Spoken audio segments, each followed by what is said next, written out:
Hindi ko inamin agad sa kanya na may namamagitan na sa amin ni Guy. Baka ano na rin siya, yung gulong-gulo na rin yung isip mo. Kasi madali siyang marinig, di ba, ngayon, pag kinukwento, di ba? Pero pag ikaw yung nandun sa posisyon niya, hindi natin alam kung mahirap yun eh, kung paano ka aarte, kung paano ka mag-iisip. Kasi may gusto ka rin naman sa lalaki, pero alam mong mali ito eh, di ba? Kasi nililigawan niya yung kapatid ko eh. Pero may nararamdaman talaga akong special sa kanya. Magulo yun, hindi rin natin alam. Katulad sinasabi, hindi mo naman sinasadya, hindi mo naman sinasadya, may naramdaman ka lang talaga na dun sa lalaki na, yung pag-ibig, ang lakas-lakas niya, di ba? Minsan hindi mo siya makontrol. Hindi mo talaga. Minsan nga, kahit alam mong, naku, hindi ko dapat idiretso to, dumidiretso pa rin siya talaga kasi.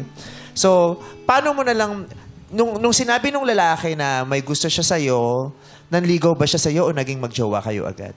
Ano po, bale, niligawan niya din po ako. Sabay. So, nung nililigawan Hindi, ka niya, ano, hindi ka na niya niligawan. Hindi na po siya nagparamdam kay Riza. Hindi na po siya, hindi ko po alam kung anong ginagawa niya kay Riza. Pero, ayun, nanlamig na po siya kay Riza. Tapos, ayun nga po, yung Nanlamig siya kinisa habang nag-init siya sa'yo. Yung gano'n, gigigil ako rito. Jojowain ko to.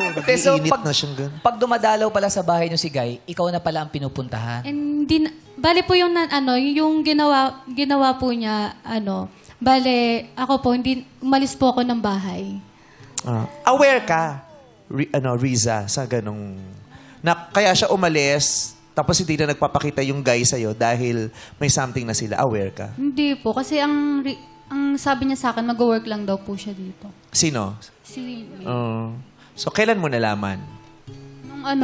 nung birthday po ng kapatid namin, ng July po. Bumalik siya sa inyo, tapos kasama na si Guy.